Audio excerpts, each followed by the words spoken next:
Hello, you wonderful people, and welcome to another episode of Not Too Comic Book. This being a show where I talk about TV shows that are adaptations of comic books. For today's episode, I'm going to talk about Sweet Combat Season 1, Episode 33. A lot of really interesting things went down in this episode, so let's break it down. So we're immediately picking up where the last episode left off, with Yanan's dad trying to convince Tien to learn the Death Strike, but he doesn't want to. He's still adamant about, he's not wanting that, which... Obviously, there's the conversation from Yanan's dad, which I completely understand that if Guanyan was here, I would be forcing you to learn this, but you need to use it because it's going to be your best bet of beating someone like Wuji's, Krav Maga. And it's at the end of the day, you and Queen have basically become victims of this thing. You're viewing this kind of like a gun. A gun is neither evil nor good. It's just a tool. It all comes down to the person that uses it. Kind of saying right, you associate this terrible thing that happened with just the Death Strike when it could have happened easily any other circumstance. It's this thing has been a shadow your entire lives. And if you don't face it now, you'll continue to run from it for the rest of your lives. This is your chance to take it back. Use it and even Tien thought about it too. He was if I can use the Death Strike to help defeat Wuji, I could take back some of this honor that my father had. This technique meant a lot to my father. It was his signature move, but it became tarnished because it was the move that was used to kill Uncle G. But it's if I could take that back, maybe I could restore something that was kind of lost for my father, especially for Tien, who has had such issues with his father for so long. But I think this is his way to kind of not take back, but just take steps forward to forgiving his father in a lot of ways. Once again, it's not just about him, it's also about Queen. If I can conquer this, maybe I can help not only me but maybe Queen in the process. And I love how they represented that, the almost Inception level thing they did with the hall, and then making it the shadows kind of training it out to show off the Death Strike technique. It's basically you have to basically leave yourself vulnerable so that you can strike your enemy. It's the simplest techniques can sometimes be the deadliest. So it's up to Tien, and obviously you see part of this in the opening credits. The last shot of the opening for the show is from this episode. It's him performing the Death Strike. But yeah, he's going up against Wuji, and it's a back and forth the entire fight until it comes down to the final strike. Because I thought the Death Strike was just one blow, but maybe it's a culmination of multiple moves leading up to the final strike. The final strike itself is the Death Strike, but there's it's like any combo. You to unleash a move, you have to put a whole bunch of inputs together to unlock the respective move. So maybe that's what I just assumed the Death Strike was a one-hit thing, But it seems it's multiple things, because just before he did it, Tien did a whole bunch of rapid punches, and he did it. And I once again, I'm a sucker for speed waves around a fist or something like that, because the moment he was pulling back his right fist, you could see kind of almost speed waves around his hand as he was pulling it back. I said, there's not much of a supernatural element, but there was almost in that moment. And just before he could land a final blow on Wuji, he stops himself, because it's right, you've lost. Because it's I'm, just out of fear of the Death Strike's final blow, doing what it did to Uncle G. It's I'm not even going to do it. But Tien obviously won, but Wuji, being the sword loser that he is, we already knew he was a piece of crap. It's not this changes much, but it's he clearly lost. But it's right, you're not going to deal the final blow. So he ends up striking Tien. Tien falls, and I would assume the fall involved because he wasn't prepared for it. He falls and kind of land. They're up there decently high enough that I think the fall and probably just him, maybe his head hitting the ground, things are pretty bad. And you can see from this, when the camera's panning out and up, you can see Wu Jin looking at his hands I did that. It's that was a sucker punch. The match was over, and I still did that. Once again, you're already a cheating bastard. Luckily, the police showed up and arrested him. Shiwei, as well as the rest of his people. But by the time that's all happening while Zhao, Mi, and Guanyan made their way there. But it turns out Tien got taken to the hospital, and it turns out that basically there was swelling from the fight. Like I think maybe the culmination of the entire fight, but also landing the way he did, it's kind of led swelling in his head. It's kind of led to like a blood clot, and so he's basically like in a coma. And it's like we're gonna have to watch for the next few days to see what happens. And because it's up to Tien whether he wakes up or not. They can't perform surgery because it's too risky right now. So all they can do is hope and pray, and just you cut around to everyone finding out. Obviously, like, it's shaking you to her core because, like I said last episode, she was going to take a lot on this on herself. She's going to be like, the only reason why Tien got mixed up in all of this is because of me. And like I said, I said at the time too, I figured Zhao Mi wouldn't blame her because, like I said, in the webtoon, it kind of leads to that where Jaegu is in a terrible situation. His family gets mixed up in it, and Dao Dao blames Queen, saying like, "See, you dragged him into this. Like, you need to stay away from him." But this, like, none of that's happening. But it is her own guilt. It's like, if I had not, like, if it wasn't for me, you wouldn't have gotten mixed up in this. Like, you're the one that wanted to finish this fight for us, and it's just I wish things were different. You also catch up with like everyone at school. They're doing these kind of almost like these prey ribbons. Like, one of the students was like, "I'll stop pestering Tien." Chunhua was like, "I'll give up meat," and just everyone gathered around. Then later on, they're making cranes. Folding a whole bunch of cranes for Tien's sake. Everyone's gathered and praying and hoping. Even the director and the president decide they want to go see Tien himself. We even find out later on, Yi Chin went to visit him, and it was like, I wanted to apologize to him for all that I did, but also thank him because just like he said, I put him on his path to changing, he put me on my path to change for the better. And, Guanyan was like, just kind of proud of Yi Chin, and it's like, yeah. And like, you'll be able to tell him all of that the moment he wakes up. And I was like, once again, Yi Chin with the redemption arc. Like I said, I'm so glad they did that. Like, I think that's so interesting that they gave that character that arc, because once again, it's just kind of, he's there the few times he pops up in the webtoon post, the preliminaries, but it's like, yeah, he's kind of like he disappears from the story practically. So it's like nice to kind of still have Yi Chin still be himself, still be a douche, but he has slowly started to change because of his encounter with Tien. And it's like, yeah, make your life go like defeating me, and it made him a better person. He kind of let go of a lot of that anger, his own insecurities, because his insecurities are why he picked on Tien, just so he could feel more powerful than somebody. Obviously, Zhao had to drop Tien's siblings off to him at the hospital so they could see their brother, and it's just like they're like sad because they're just like, come on bro, like wake up. And it's just it's really heartbreaking. And the fact is, it's kind of sweet later on, they're staying with Yanan and her dad, because it's like, well, they would stay with Mama Hao, which they've stayed with her previously when Tien and them were staying there, but it's like, no, she's already got her own, like, she's got to run a full-time business. It's like, that's a lot to ask of her. Because even Yanan's dad like runs the gym and stuff, but it's like a lot of that stuff is probably just like, he's probably it seems, from what we've seen, he seems pretty hands off with a lot of that training. So I think it's not something he has to be as focused on, when it comes to like Mama Hao and like the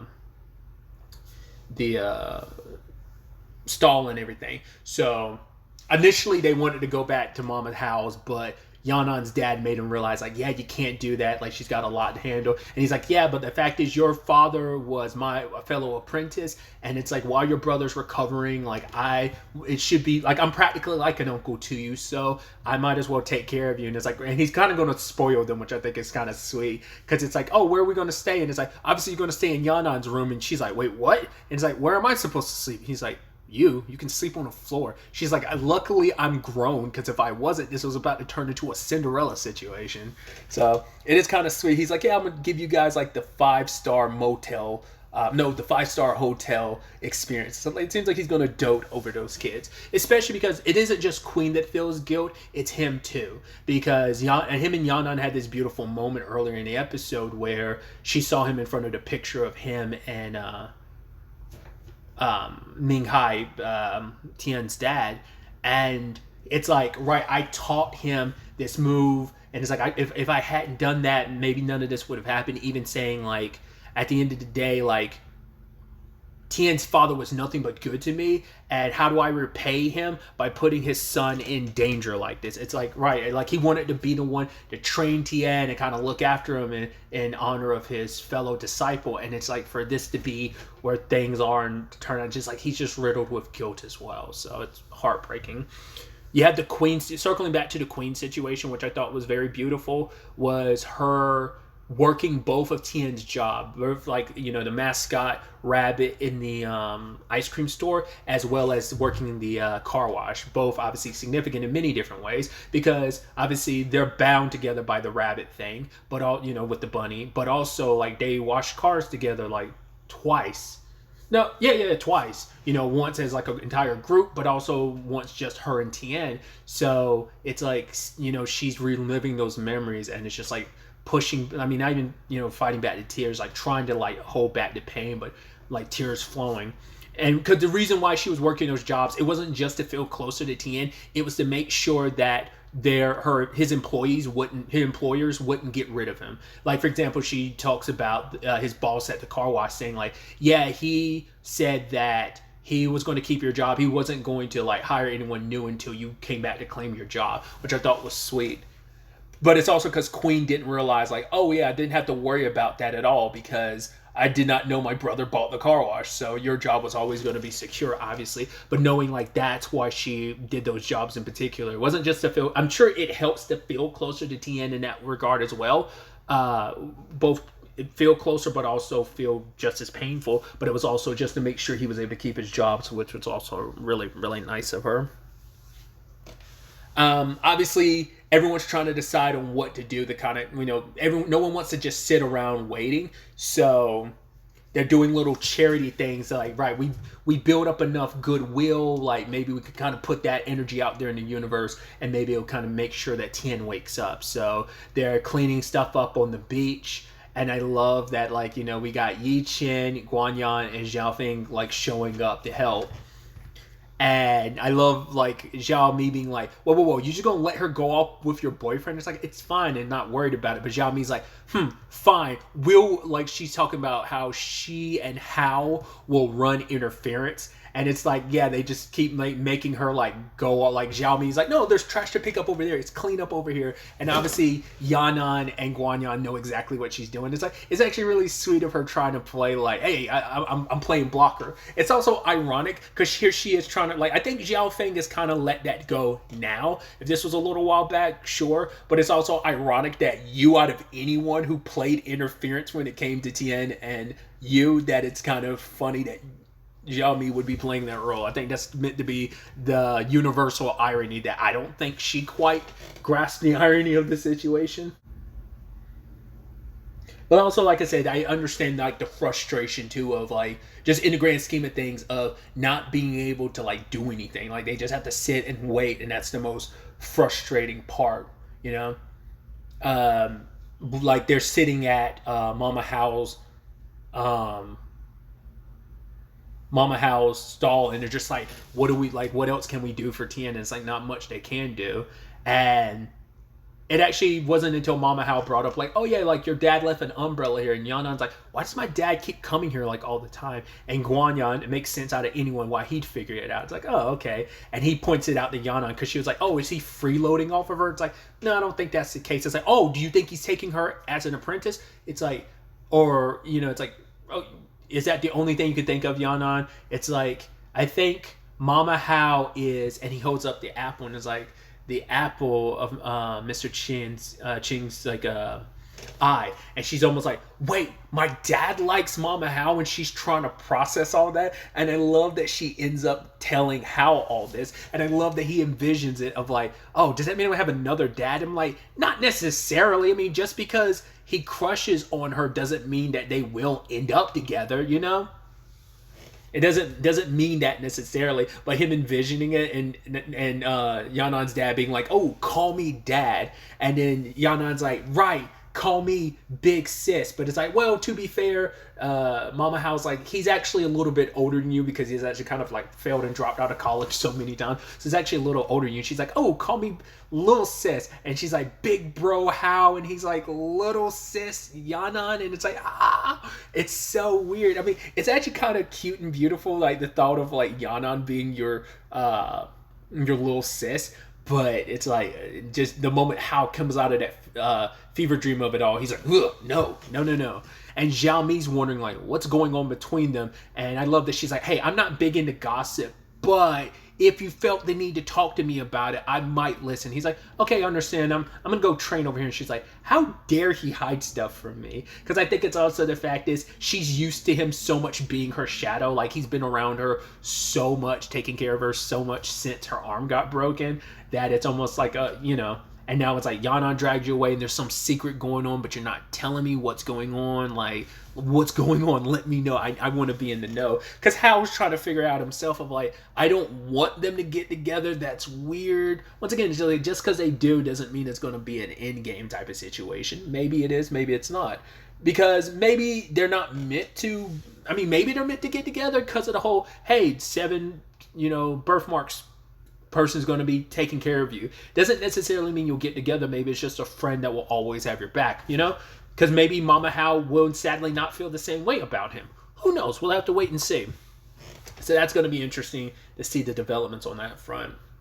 We also catch up a little bit with Zhao and Yu's grandfather, who is going to push back Yu leaving to go abroad until Tien is better. And I thought it was even interesting. It's like, well, her grandfather was like, yeah, this was kind of her mess or whatever, which I'm like, you played your own role in this too. The argument, sure, you can throw shade at Yu, but I feel like, me personally, I said it last episode too, I'm like, feel like most of it kind of comes down to you. She would have always come into her life and kind of messed things up, even if you hadn't messed things up already. But I'm like, I don't know. I still put a lot of that onus on you for like, you're not guilt free of all this. Like, your decisions and your choices, like your machinations set so much stuff in motion. Because it's like, once again, it doesn't take away from the fact is that there are other parties responsible, like Uncle G's wife lying and taking the money. That's on her. Wu Ji just being a complete another sociopath and psycho. That's another thing. Like, there was no getting around him being a sociopath, But it's like, who knows? Like, things would have never gotten this far if Queen had just fought him in the tournament, win or lose. So I don't know. It's just like, it's a land of like, ifs and buts, but it doesn't matter because this is the reality of the circumstances and situations. So I should also point out, like, yeah, the coma thing, this whole situation never plays out in the webtoon. I think the closest you get, you get some ambulance stuff, like I said, this closely ties to like the Dao Dao getting kidnapped storyline. Jaegu gets a little messed up from that, but that's about it. Not to this extent, but he gets messed up and gets like checked out at the ambulance, but he immediately leaves because he wanted to leave Dao Dao and the guy that Dao Dao's into, who came here to help her, and her dad. Like, he wanted them to leave her. It's like, now that he knew that Dao Dao was okay, he immediately leaves the situation after kind of getting patched up a little bit. He's like, as long as she's okay, he knows she's okay. That's all he cared about. So like, that's why I'm like, this is its own thing. So the coma storyline kind of took me by surprise. There was a sweet moment with trying to get more luck and make sure that Tien's okay. She stops by this, she finds this poster in the store about luck, and she ends up buying like a bracelet. Like, you kind of have to like put it together, and it's like, by putting more effort into it, that's what determines the luck. She also bought a bear. The subtitle said, "We Bear Bears Bear," and I was like, wait, as in like the Cartoon Network show We Bear Bears? I've only seen like fragments of it, but I was like, when I was looking at the brown bear, I'm like, is it? Because I'm like, I remember one of the bears was like a polar bear, right? Because he's all white, and I was like, I think there was a brown bear. I don't remember. Like I said, I didn't watch enough of We Bear Bears, and I was like, was that on TV? Or I was like, that was a couple years ago, so I was like, was that on TV when this was out? Like, for it to be there and kind of product placement-y makes me think like that must have been a prominent enough thing at the time. I actually don't know how popular that show was. We Bare Bears. There's a lot of stuff on Cartoon Network that like obviously goes past my knowledge of like there's certain shows I was just like, oh, I'm aware of them, but I just never like actively watched them, you know? So that show just kind of fell in. I was like, yeah, that's the only thing I could think of when it's all like, I mean, especially because like just I was like, yeah, We Bare Bears. I was like, interesting. That's a product placement. I was like, oh, interesting. I was like, well, that probably just kind of a product of its time in particular. Like I said, it being so prominent made me go like, yeah, it just had to be like the show must have been really prominent at that time while this like show was being filmed. Either way, tangent and all that aside, when she was back with Tien, you know, making kind of like the bracelet, she tells him like, yeah, there's a secret I gotta tell you. And she brings up that super adorable element of when Tien was tutoring Yanan and Xiao Mi with their English, she admits like, yeah, I tried to fail a test just because I was kind of envious and I wanted you to tutor me. She's like, yeah, but that sadly didn't work out. But she also says, like, I do have many more other secrets that I want to tell you, so I need you to wake up, Tien. And obviously the episode ends with kind of some machines going off, and it's like, what's going on? Like, it seems like maybe some, like, his conditions may be getting worse. So that's a scary, scary situation, you know? I think it's all going to work out in the end, but it's still not going to change the fact is it's going to be a scary journey there, so... I mean, we're winding down because there's only,